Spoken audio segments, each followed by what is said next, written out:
법 없이도 잘 살 것 같은 여자, 배우 권경아입니다. 살다 보면 누구나 예기치 못한 일들을 겪게 되죠.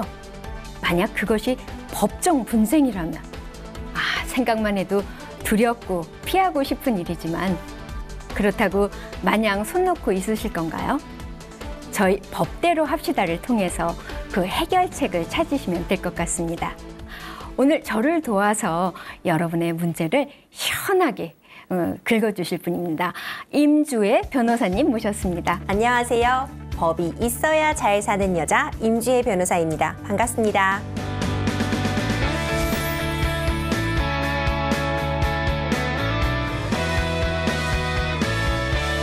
네, 제가 소개한 것처럼 법 없이 잘 살 수 있는 세상이면 정말 좋겠는데 세상이 그렇지 않잖아요.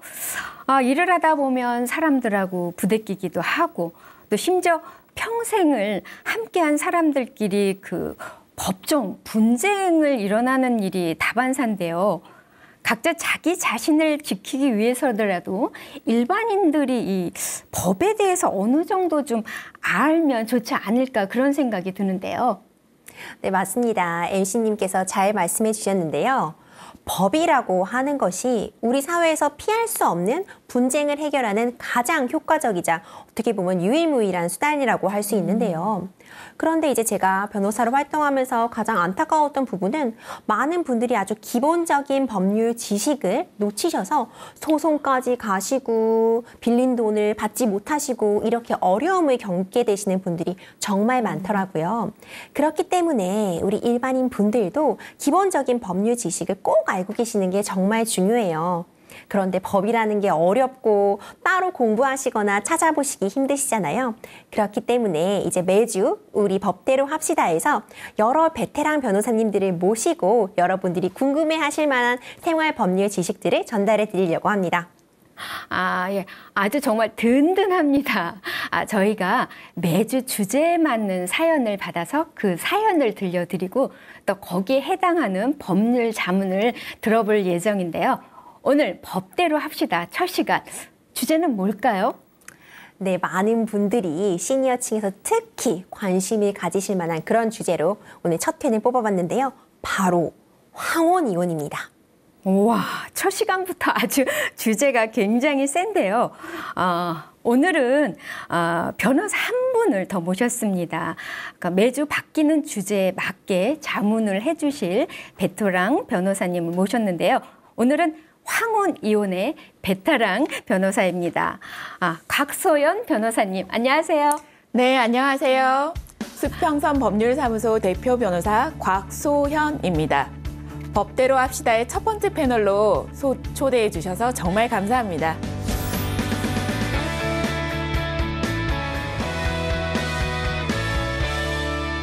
자, 그럼 지금부터 임주혜 곽소연 변호사님과 함께 황혼 이혼에 대해서 이야기 나눠보도록 하겠습니다.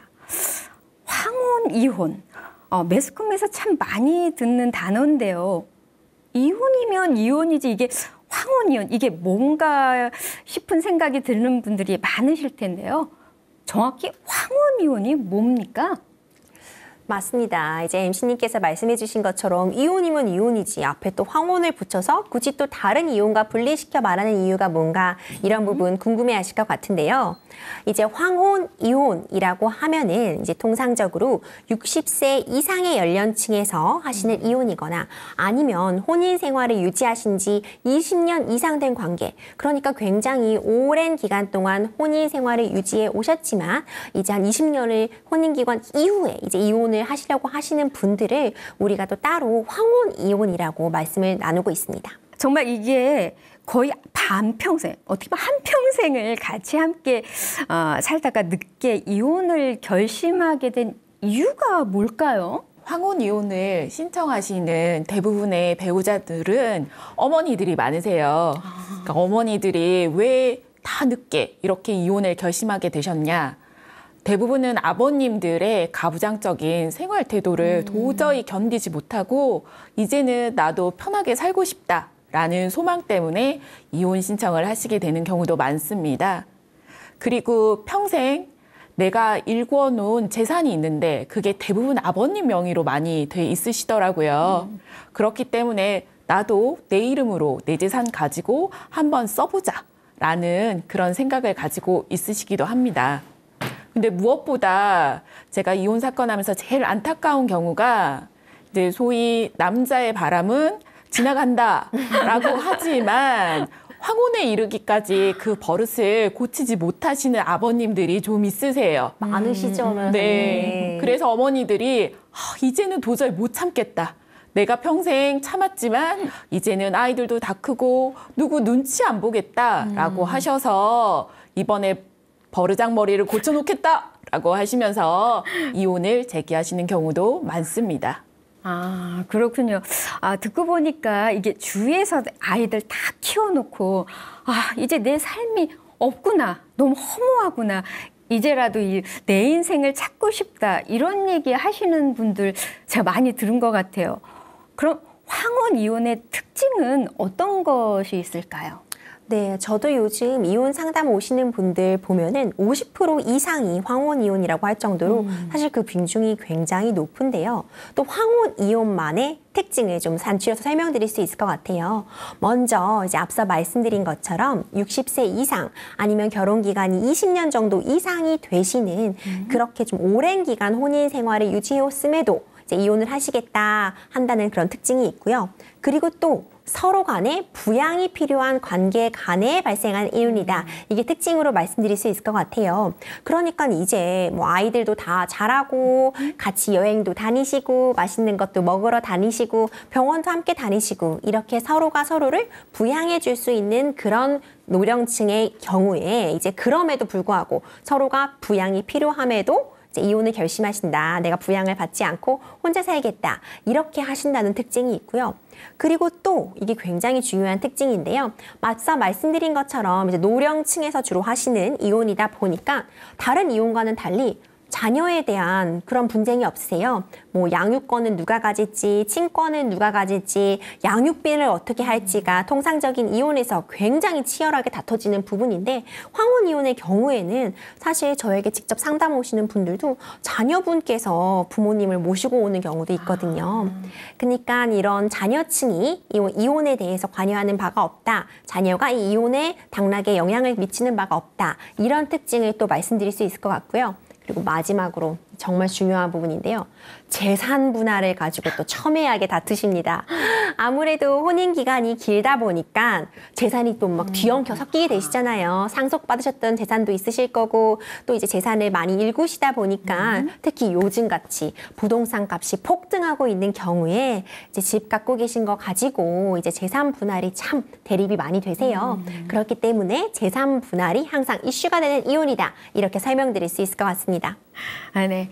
아, 그럼 이쯤에서 저희에게 온 사연을 하나 소개해 볼까 합니다. 또 제가 배우잖아요. 그래서 이게 사연을 보내주신 분하고 이렇게 약간 빙의가 돼서 감정을 입혀서 한번 읽어보도록 하겠습니다. 아, 저는 올해로 결혼한 지 30년 된 주부입니다. 신체적인 폭력만 폭력인 줄 알았는데 말이라는 것이 얼마나 사람을 아프게 하고 마음의 병을 만드는지 결혼 생활이 지나면 지날수록 뼈저리게 느끼고 있습니다. 제 남편은 엄청나게 가부장적인 데다가 조금만 기분이 상해도 입에 담지 못할 폭언을 내뱉어요. 육두문자 욕은 기본이고 제 자존심을 상하게 하는 외모 비하도 모욕적인 말도 툭하면 어휴, 상상도 못할 일들을 늘 그것만 연구하나 싶을 정도예요. 시댁이랑 작은 문제라도 생기면 모든 게 제 탓이라고 늘 시댁 편을 들고 애들이 보는 앞에서도 저한테 욕을 하고 모욕을 주는 게 한두 번이 아니에요. 애들 보기도 창피해서 더 이상은 이 인간이랑 살고 싶지 않아요. 30년을 참고 살았는데 내가 왜 이때까지 참고 살았나 싶어요. 이제 애들도 다 컸으니 이제라도 이혼할 수 있을까요? 와, 너무 사연 듣는데 벌써 답답합니다. 네, 정말 이 사연을 보내주신 이분 경우 이혼이 가능한가요? 또 이런 사례는 어떻게 해야 할까요? 네, 사연 듣는데 굉장히 저도 마음이 무거웠어요. 이렇게 몇십 년간 거쳐오신 어떤 폭언이나 폭행. 사실 황혼 이혼 오시는 분들 중에 이렇게 폭언이나 폭행을 이유로 이제 황혼에라도 내 삶을 살겠다. 이제라도 좀 행복하게 살고 싶다. 이렇게 말씀하시는 분들이 정말 많거든요. 이제 이혼 사유라는 것, 특히 재판상 이혼 사유라는 게 우리 민법에는 정해져 있거든요. 우리 민법 제840조 일단 6호에는 이제 기타 혼인을 계속하기 어려운 중대한 사유가 발생한 경우에 이혼을 할 수 있다. 이렇게 좀 이혼 사유를 열어두고 있고요. 그리고 또 이제 제840조 3호에서 배우자 혹은 그 직계 존속으로부터 심히 부당한 대우를 받았을 경우에 이때에도 이혼이 가능하다고 되어 있습니다. 이제 우리 사연과 같이 수십 년간 계속되어 온 폭언이나 뭐 폭행이 있으셨던 경우에 당연히 이는 재판상 이혼 사유에 해당하고요. 그 경우에 이혼하실 수 있죠. 하지만 한 가지 문제가 있습니다. 보통 이제 이 황혼 이혼 같은 경우에는 한 분은 이혼을 원하시고 또 다른 한 분은 이혼을 원하시지 않는 경우가 많아요.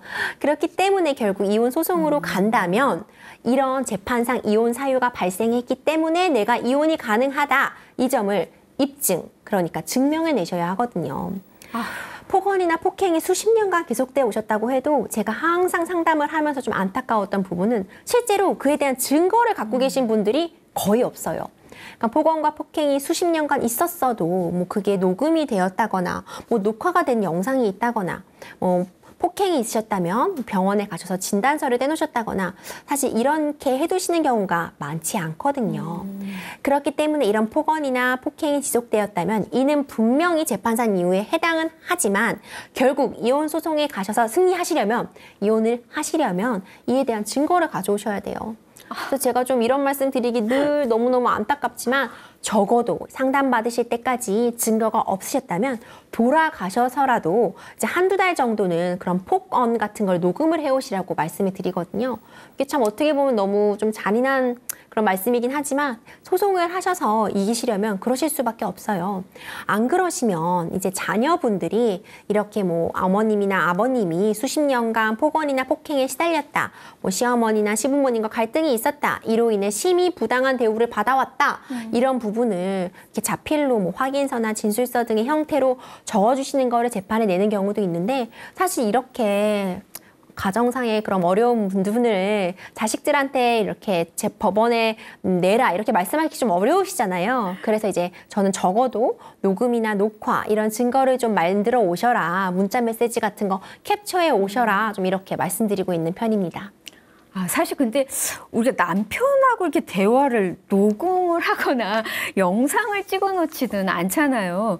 하지만 이혼을 결심했을 때 꼭 해야 될 상황이라면 그 순간부터는 자료들을 꼭 수집해야 되겠네요. 자, 실제 이런 자료를 가지고 오시는 분이 있나요? 또 이런 녹취나 이런 녹화 같은 것들이 어떻게 증거로 될 수 있나요? 네, 아까 임주혜 변호사님께서 말씀하셨듯이 이혼 상담을 오시면서 보통은 자기의 사정을 얘기를 먼저 하러 오시지 이게 이혼 사유가 되는 증거인지 이걸 판단해 주세요 하는 경우는 거의 없습니다. 그리고 저희가 이제 이혼 상담을 하신 분의 말을 다 믿기는 하지만 이게 재판상 주장을 하기 위해선 증거가 필요합니다. 라고 말씀을 드리면 이제 그때부터 수집을 하겠다라고 말씀을 하시고요. 그리고 아까 말씀하셨듯이 녹화, 녹음, 문자 메시지 캡처 외에 특별히 저희가 이제 있으면 좋겠다라는 증거가 있는데 그거는 보통은 잘 알고 계실 겁니다. 배우자들이 잘못을 했을 때 반성문 또는 각서 많이 쓰시잖아요. 사실 각서와 반성문으로 이혼을 저절로 되는 건 아닙니다. 그렇지만 그 각서와 반성문에는 내가 어떠한 일을 잘못했고 다음에 그렇게 하지 않겠다. 라는 다짐이 있기 때문에 그거는 나중에 그 부분에 대한 증거로서는 효력이 있습니다. 그래서 각서만으로 바로 이혼이 되지는 않지만 이혼의 증거가 될 수 있다. 그렇기 때문에 여러분들이 받아놓은 배우자의 반성문 각서 네, 쓸모 있습니다. 아니, 그럼 만약에 그 폭언의 이게 증거가 되는 녹취나 뭐 이런 영상을 제출하면 이혼이 좀 쉽게 진행이 되나요? 그렇죠. 이런 증거들이 있으면 쉽게 진행이 되는데 우리 곽 변호사님이 말씀해 주신 사례 보니까 제가 생각이 났습니다. 왜 저한테 상담 오신 어머님께서도 와 30년 동안 모아놓은 각서랑 반성문 드디어 한번 빛을 본다 이렇게 말씀을 하시더라고요. 이렇게 말씀해 주신 것처럼 여러 증거들이 있을 수 있죠. 뭐 녹음이나 녹취가 기본이 되겠고 자신의 그런 어떤 그런 비위 사실, 잘못했던 부분을 빼곡히 써오신 반성문이나 각서, 그 반성문이나 각서 자체에 들어있는 내용대로 뭐 내가 또 한 번 바람피면 내 재산 다 줄게, 막 이게 재판상에서 그대로 인정되는 게 아니라고 해도 그 내용, 내가 뭐 바람폈다는 내용을 인정하신 그런 부분이라던가 아니면 뭐 술 먹고 다시 한번 손찌검을 하면 뭐 내가 사람이 아니다. 보통 뭐 이런 내용 담겨 계시잖아요. 이런 내용을 갖고 오시면 사실 중요한 증거로 작용을 하게 됩니다. 그렇기 때문에 이제 그런 걸 가지고 오시면 이혼이 되게 만들어드리는 건 이제 변호사의 몫이죠. 그렇기 때문에 적어도 이런 증거들을 가지고 오신다면 폭언, 폭행이 입증이 되실 거고 이혼은 진행하실 수 있습니다. 아, 그 이혼을 서로 동의하고 이게 스무스하게 진행이 되면 정말 좋겠지만 맞아요. 이게 오랜 생활 동안 이게 경제적인 부분이 묶여 있다 보니까 이게 쉽게 되지 않는데요. 보통 어떻게 그 과정이 진행되나요? 맞습니다. 이혼이 쉽게 진행되면 사실 안 되겠죠. 이혼이 오죽하면 이혼하겠나 싶은 이제 그런 심정이 들어요. 이혼의 과정이 정말 쉽지 않은데요. 먼저 저는 일단 이혼을 결심하시면 이것부터 하시라고 말씀을 드리거든요. 이혼은 박 변호사님도 잘 아시겠지만 현실이잖아요. 네, 이혼은 맞습니다. 현실입니다. 그리고 이혼은 결국 가족의 해체지만 그것보다도 또 결국 현실이기 때문에 돈에 떠나서 말씀을 나눌 수가 없을 것 같아요. 그래서 저는 먼저 이혼을 생각하시는 분들은 생활비 계산을 해보라고 말씀을 드리거든요. 아, 생활비. 네, 내가 지금 한 달 정도를 사는데 어느 정도 비용이 든다. 한 달 정도 내가 사용하려면은 이 정도 비용이 필요하다는 걸 알고 계셔야 돼요.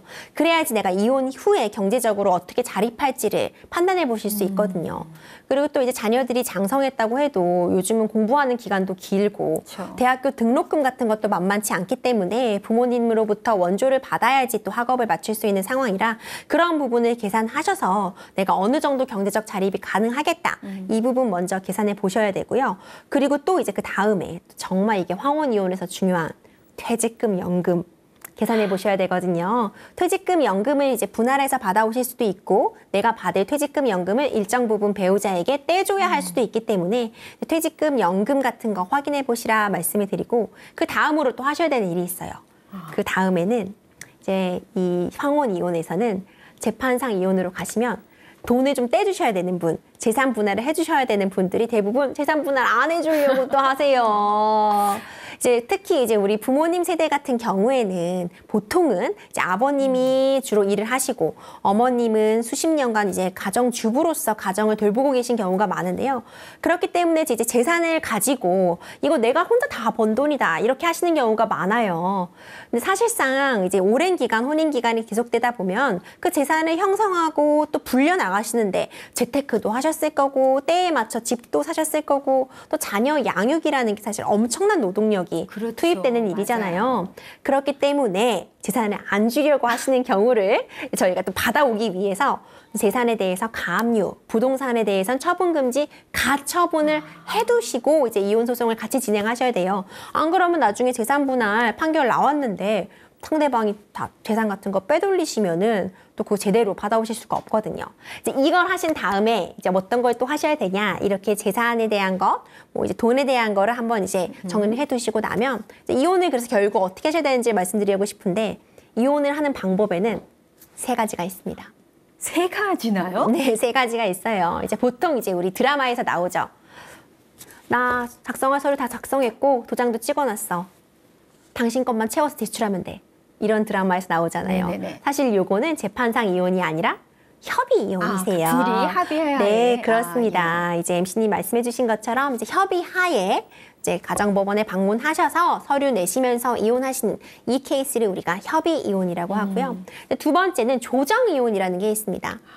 이제 조정 이혼이라는 건 뭐 이럴 때 많이 들어보셨을 것 같아요. 뭐 연예인들이나 이런 분들 이혼하실 때 좀 간편한 절차, 좀 빠르게 진행하기 위해서 조정으로 이혼했다. 이런 기사를 좀 보시기가 쉬운데요. 조정 이혼은 재판상 이혼이랑은 달리 이제 재판장님 앞에서 하시는 게 아니라 조정위원 앞에서 지금 저희 이렇게 앉아 있는 것처럼 좀 편안한 분위기에서 자기가 원하는 이혼 조건 같은 거를 말씀 나누면서 이혼을 하시는 경우인데 특히 이런 황혼 이혼 조정으로 하시는 경우도 많아요.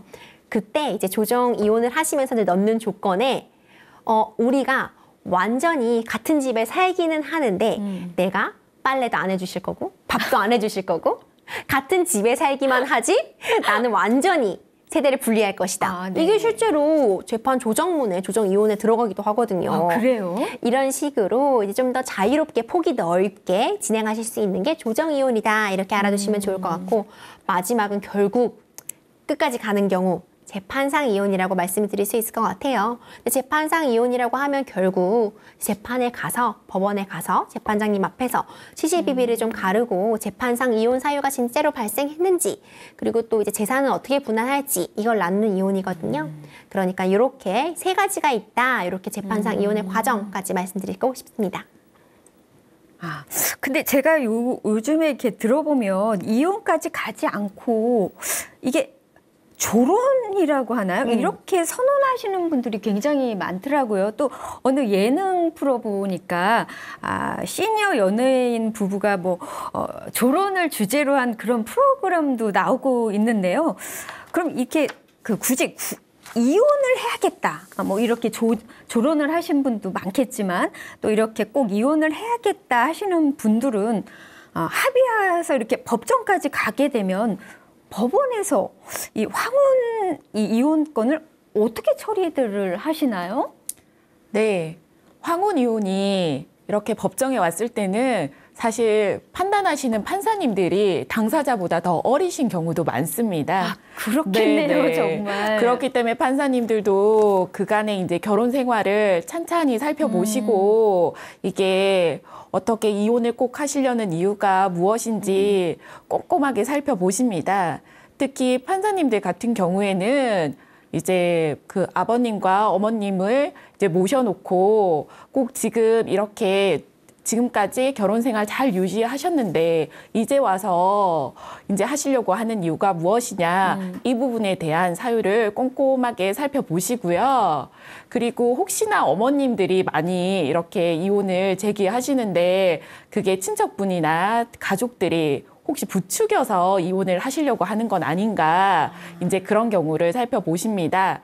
그러니까 제가 했던 사례 중에는 사실 어머님이 이제 조금 이제 신경 쓰고 싶은 자식이 있으셨어요. 근데 아버님이 그 자식이 계속 사업도 실패하고 뒷바라지 해줘도 뭔가 성과를 못 내니까 너는 이제 지원을 안 해주겠어 이렇게 하신 거죠. 아이고. 근데 어머님 입장에서는 그 자식이 좀 잘 됐으면 좋겠고 이제 뭔가 도와주고 싶은데 그쵸. 어머니 명의로 돼 있는 게 하나도 없으시죠. 그래서 어머니 생각에는 내가 이혼을 하면 재산의 반을 받을 수 있고 아들을 지원해 줄 수 있겠다라는 생각에 이혼에 이르시게 됐고 그때 이제 판사님께서 아니 자식도 분명히 중요한 일이지만 그래도 아버님은 이게 무슨 뭐 날벼락이잖아요. 그래서 그 부분에 대해서 아버님에게 큰아들 조금 도와주시라 그렇게 말하고 이제 원만하게 해결됐던 케이스가 있습니다. 그렇기 때문에 이렇게 재판상 이혼이 왔을 때는 반드시 이혼 사유가 있는지 그리고 이혼을 신청한 사람이 정말 본인의 의사에서 이것을 진행했는지 특히나 황혼 이혼 부분에서는 판사님들이 그걸 열심히 살펴보시고요.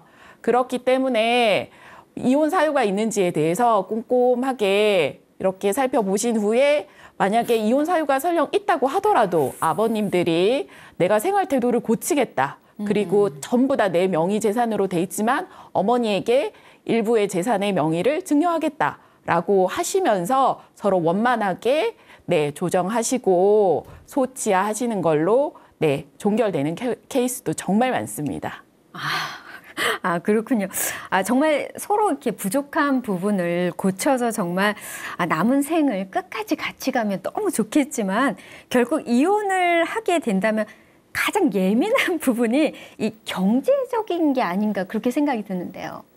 네, 맞습니다. 결국 경제적인 부분이 가장 어떻게 보면 현실적인 부분이고 중요한 부분이다 보니까 재산 분할이 항상 문제가 돼요. 이제 재산 분할이라고 하는 것은 이제 부부가 혼인 중에 공동으로 형성한 재산에 대해서 혼인 관계를 이제 해소하시면서 자기가 이 재산 형성에 기여한 부분만큼 각자 가져가시는 그런 건데요. 그래서 왜 우리가 흔히 뭐 3대 7이다, 5대 5로 뭐 분할이 났다 이런 말씀 한번 들어보셨을 거예요. 결국 이제 재산 분할은 그렇게 혼인 중에 공동으로 형성한 재산에 대해서 나누는 건데 그럼 그 부담 비율, 그 비율을 어떻게 정하나 이걸 궁금해하실 것 같아요. 이제 보통은 일단 중요하게 보는 게 결혼 연차. 이제 결혼이 어느 정도 지속했냐. 만약 예를 들어서 뭐 혼인한 지 뭐 3년 정도도 안 된 신혼 이혼의 경우에는 뭐 공동으로 형성할 만한 재산이 좀 많지 않기 때문에 결혼 연차가 굉장히 중요하게 작용을 하고요. 그리고 이제 결혼 중에 누가 경제 활동을 했는가, 누가 돈을 벌었는가, 그리고 자식을 누가 양육했는가 이런 부분 당연히 중요하실 거고 뭐 집은 누가 샀는지 뭐 여러 가지 요소가 가만히 되게 됩니다. 근데 이제 무엇보다도 지금 황혼 이혼에서 많은 분들이 이제 궁금해하실 부분은 가정주부로 이제 쭉 살아오셨는데 그렇죠. 내가 어느 정도 뭐 돈을 받을 수 있을까? 제가 확실하게 말씀드릴 수 있어요. 혼인 기간이 길수록 아무리 가정주부로만 쭉 일을 하셨다고 하더라도 당연히 전체적인 재산을 형성하는데 그에 마땅한 기여를 하신 거기 때문에 사실 5대5 많이 나오거든요. 보통 이제 신혼이혼 같은 경우에는 이제 한쪽은 가사 일을 전담하셨다면 재산 그 비율이 뭐 3대 7이 이 정도 나오기도 사실 힘든 경우도 있는데 황혼이혼의 경우에는 아무래도 오랜 기간 함께 사시면 5대5 딱 진짜 반 떼어주셔야 되는 거예요. 5대5 나오시는 경우도 많습니다. 물론 이제 경우에 따라 다르죠. 이제 법적인 판단은 경우에 따라 다르기 때문에 누가 이런 주요한 재산 증식을 하는데 특히 기여를 했는지 예를 들어서 뭐 아버님은 따박따박 이제 월급만 가져오신 거고 어머님이 이제 부동산 재테크에 귀재셨던 거죠. 이런 경우에 대부분의 재산은 어떻게 보면 어머님이 불리신 거라고 볼 수도 있거든요. 상황에 따라 다르기 때문에 재산을 어떻게 증식했는지 변호사랑 같이 상담해 보시면서 이제 그런 내용 좀 보시면 좋을 것 같고요. 5대5 많다. 이런 부분은 좀 말씀드리고 싶어요. 그리고 또 이제 중요하신 부분. 혼인 중에 공동으로 형성한 재산뿐만 아니라 혼인 중에 공동으로 재산을 형성하기 위해 예를 들어서 부동산 같은 거 구입할 때 우리가 대출 끼지 않고 구입하기 어렵잖아요. 그렇죠. 거의 다 대출을 끼고 있죠. 예. 그렇기 때문에 그렇게 혼인 중에 공동으로 형성한 빚에 대해서는 또 빚도 같이 나눠 가지시는 거죠. 그게 맞겠죠. 이제 부동산 같은 거, 구입 대출 같은 거. 물론 개인이 개인 용도로 사용한 빚에 대해서는 이혼한다고 떠안으시는 게 아니지만 혼인 생활을 이제 공동으로 유지하기 위해 혼인 생활을 유지하기 위해서 이제 마련하셨던 빚 같은 경우 이걸 우리가 법정 용어로는 소극 재산이라고 하는데 소극 재산도 나누시게 된다. 이 점 좀 알고 계셔야 될 것 같고요. 또 이 부분 많이 궁금해하세요. 이제 일방이 상속받은 재산이나 뭐 증여받은 재산이 있을 수 있어요. 그쵸. 그거는 이제 우리가 특유 재산이라고 해서 본인 명의의 재산은 본인 걸로 아무리 부부 관계라고 해도 본인이 자기 명의로 받은 재산은 본인 것인데 근데 여기서 중요하게 알고 계셔야 될 부분은 상속받은 재산이나 증여받은 재산이라고 해도 그 배우자가 그 재산의 유지나 증식에 기여한 경우에는 그것도 당연히 이제 혼인 생활 중에 공동으로 형성한 재산으로 들어오게 되거든요. 그러니까 이렇게 재산 분할의 경우에는 좀 복잡하시기도 하시죠. 그렇기 때문에 변호사랑 좀 상담 받으시면서 이 재산이 들어올 재산인지 빠져나갈 재산인지 이런 부분 보시는 게 좋고요. 또 이제 또 알고 계셔야 될 부분이 만약 내가 굳이 막 상속받은 상대방의 재산을 갖고 막 들어오신다고 하면 또 그게 아까 말씀드린 기여도 뭐 3대 7이냐 5대 5냐 이런 부분에서 또 조정이 돼요. 예를 들어서 이제 상대방이 상속 재산을 내가 공동 청정 재산으로 갖고 들어오시면 아무래도 기여도가 좀 낮춰지시는 경우가 있어요. 하지만 또 대신 상대방 상속 재산은 뭐 특유 재산으로 빼주셨다면 그게 좀 기여도에서 좀 높아지게 기여도를 뭐 4대 6이나 5대 5로 조정받으시는 경우가 있거든요. 그렇기 때문에 어떤 게 유리할지는 좀 변호사와 상담을 통해서 자신에게 가장 유리한 방법 선택하시라 이렇게 말씀드리고 싶습니다. 그러면 그 상대방의 퇴직금은 어떻게 정리가 되나요? 네, 퇴직금이나 퇴직연금 같은 게 문제가 됩니다. 왜냐면은 이제 급여 생활을 하시면서 일정 부분 떼서 차곡차곡 모아놓으신 게 퇴직금이잖아요.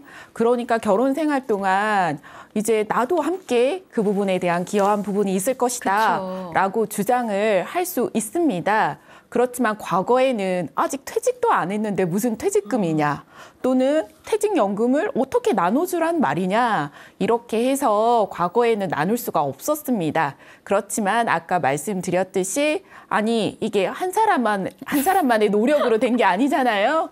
그렇기 그렇죠. 때문에 법과 제도가 바뀌었고 지금 같은 경우에는 퇴직하지 않았던 경우에도 지금 만약에 퇴직한다면 얼마로 받을 수 있는지 산정을 합니다. 그래서 뭐 이게 경력이 20년 차다. 그러면은 내가 지금 20년 차에 퇴직을 했을 때 금액을 먼저 이제 조회를 한 다음에 그래서 산정해내서 그 부분에 대해서 재산 분할에 재산에 넣고 나누게 됩니다. 아, 그러면 그 연금도 분할 대상이 되나요? 네, 사실 연금이랑 퇴직금이 사실 상원이혼에서 정말 중요하잖아요. 연금도 분할 대상이 됩니다. 사실상 우리가 연금 붓는 이유가 뭐예요? 우리가 이제 노령 인구층화 됐을 때, 노령층이 됐을 때 좀 편하게 생활을 유지하시려고 연금을 붓는 건데 연금이 여러 종류가 있죠. 뭐 많이 아시는 국민연금도 있고 뭐 사학연금도 있고 군인연금도 있는데 개별 그 연금마다 규율하고 있는 법률이 있습니다. 그 법률에 따라서 이제 배우자의 분할 청구권을 인정하고 있는데요. 재산 분할 시 별도로 뭐 협의가 없으면 뭐 보통 5대5 정도로 책정되는 경우가 많고 이런 경우도 있으세요. 연금은 내가 다 갖는 걸로 하고 대신 다른 재산, 뭐 부동산 같은 거를 상대방이 갖는다. 이런 식으로도 합의를 하시는 경우도 있습니다.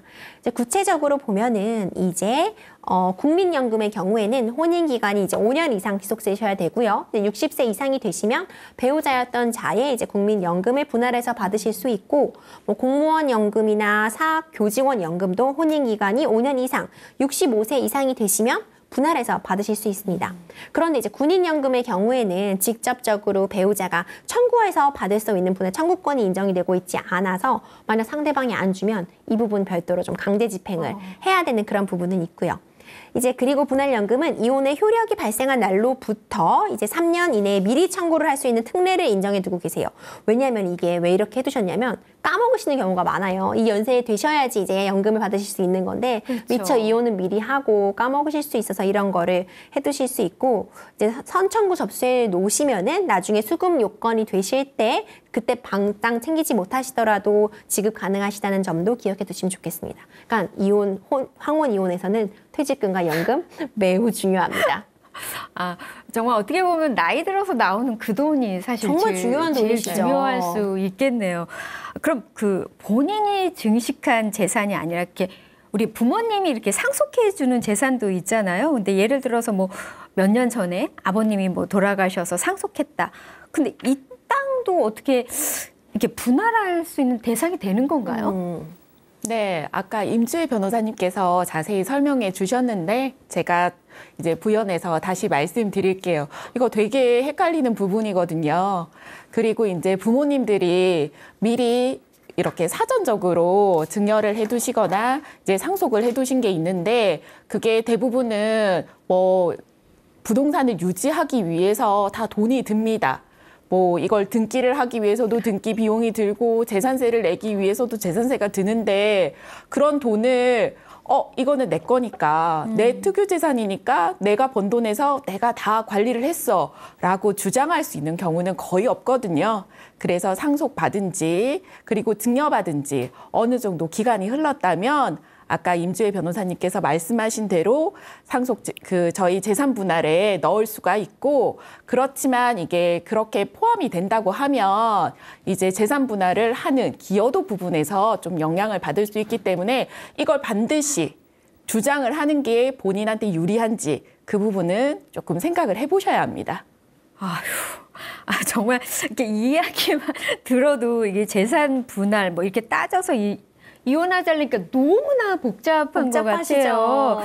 그래서 사실 전에는 뭐 이혼 이러면 뭐 경제적인 부분에서 위자료가 전부라고 생각을 했는데 위자료와 재산 분할 뭐가 다른 건가요? 너무 좋은 질문 해주셨어요. 이제 많은 분들이 위자료랑 재산 분할을 혼돈해서 쓰시거나 같은 걸로 알고 계신 분들이 많아요. 위자료랑 재산 분할은 그냥 돈을 다룬다는 것만 같이 사실 그 성질이 전혀 다른 거라고 볼 수 있거든요. 이제 위자료는 유책 배우자 측에서 주는 돈입니다. 그러니까 잘못한 사람이 내셔야 되는 돈인 거죠. 그리고 재산 분할은 앞서 설명해드린 것처럼 혼인 생활 중에 공동으로 형성한 재산을 나누시는 거기 때문에 이거 알고 계셔야 돼요. 아무리 잘못했어도 재산 분할은 받을 수 있습니다.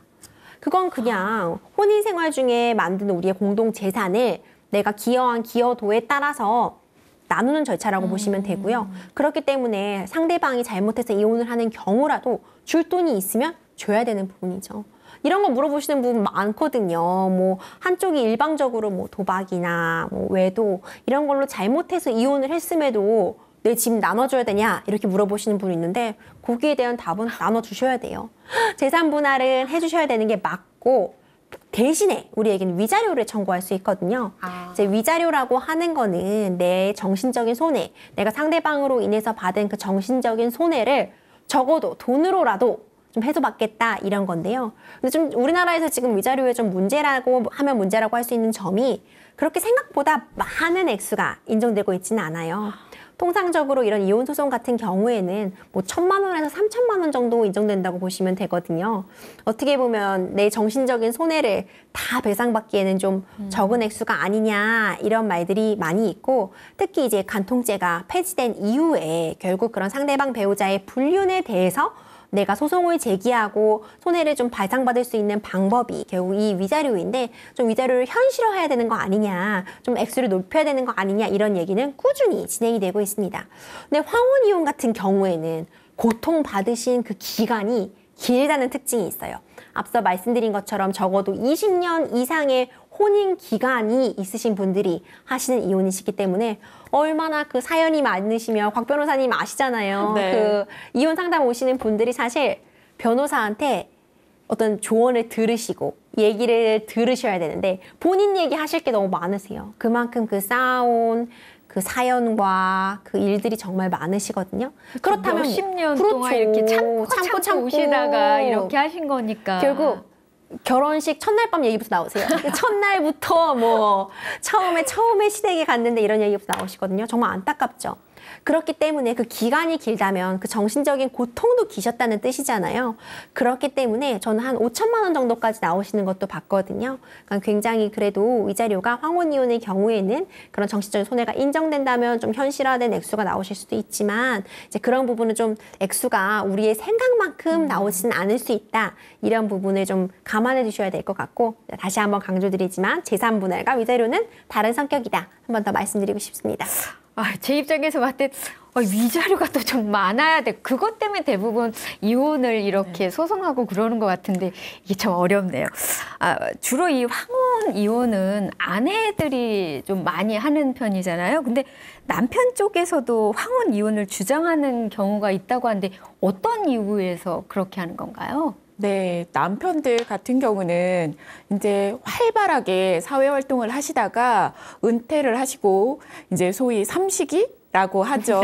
집에서 이제 밥을 세 끼 다 꼬박꼬박 드시는데 이제 그때 되면 어머니들은 맞아요. 친구분도 만나셔야 되고 그리고 이제 자녀분들의 손자, 손녀들을 또 보러 돌아다니셔야 되고 많이 바쁩니다. 그래서 이제 집에서 새끼해달라는 남편이 그렇게 미울 수가 없어요. 그런데 아버님들께서는 아니 내가 반평생을 거의 직장에서 정말 힘들게 생활비 벌어주고 다 했는데 이제 늙었다고 무시하냐라고 하시는 경우가 많거든요. 그래서 뭐 퇴직 후에 뭐 빈둥지 신드롬 이런 것도 있지만 우울증도 많이 오십니다. 맞습니다. 그래서 그 부분에 대한 상실감으로 약간은 나를 좀 봐달라라는 식으로 이혼 소송을 제기하시는데요. 근데 안타까운 거는 그게 역설로 말하면 아버님이 지금까지 가정을 등한시했다라는 또 반증이기도 합니다. 아이고. 그래서 아버님이 이혼 소송을 제기하셨는데 어머니께서 아니 내가 더 힘들었다라고 하시면서 반대로 반소로서 이혼을 제기하시고 오히려 아버님이 위자료를 주시면서 이혼을 당하시게 되는 경우도 종종 발생합니다.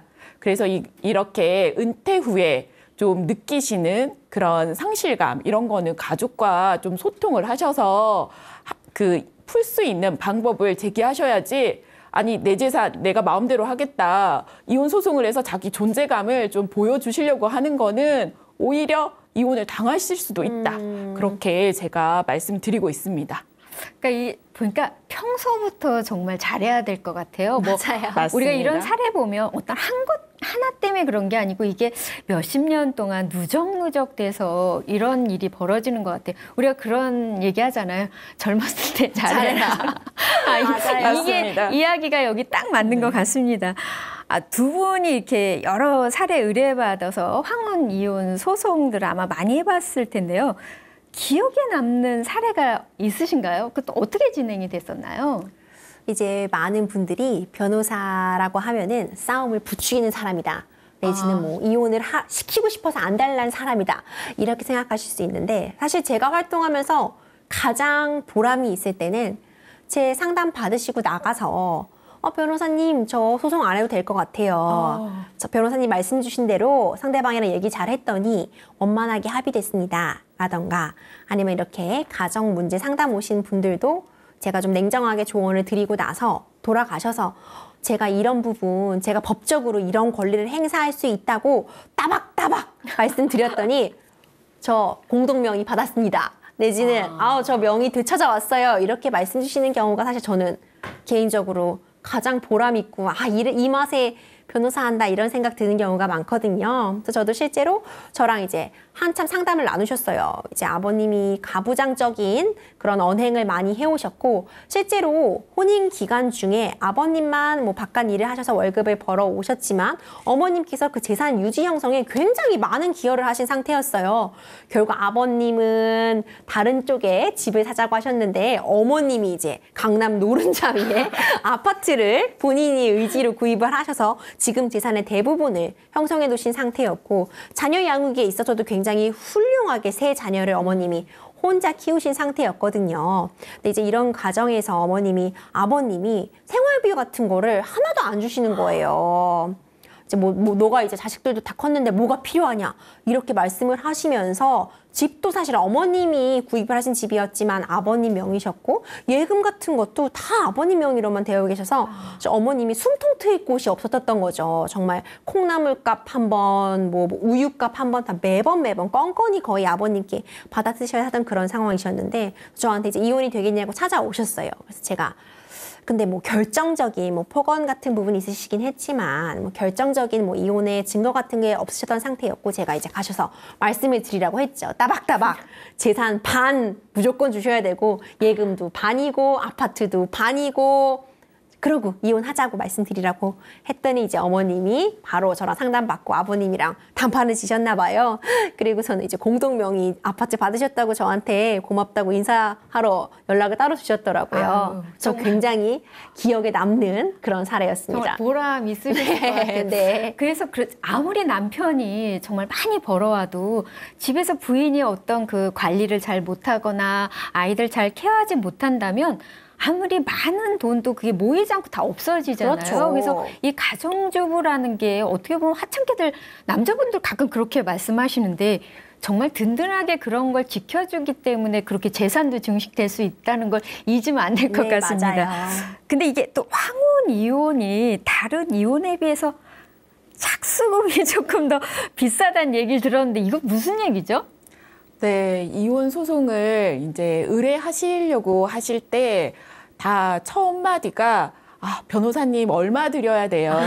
내 이름으로 지금 콩나물 값도 아까 제대로 계산을 못 하는데 제가 소위 몇백씩 못 드립니다 하시는 경우가 많습니다. 그렇지만 이제 저희가 이제 신혼 이혼보다 황혼 이혼에 조금 착수금이 비싼 이유 중에 하나가 많은 얘기를 들어드려야 됩니다. 그리고 재산 관계도 엄청 긴 시간 동안 그리고 복잡한 경우가 많고 그리고 명백하게 증거가 없는 자료들이 많아서 변호사들이 여러 가지 사실 조회를 한다거나 금융 거래를 확인한 다음에 저희가 증거를 일일이 소위 줍듯이 수집을 해야 되는 경우가 대부분입니다. 그렇기 때문에 신혼이혼에 비해서 변호사의 업무량이 좀 많고, 그리고 이제 자녀분들도 있으시고 그다음에 친척분들도 있으시기 때문에 당사자뿐만 아니고 모든 가족들이 다 전화를 하십니다. 변호사에게. 네.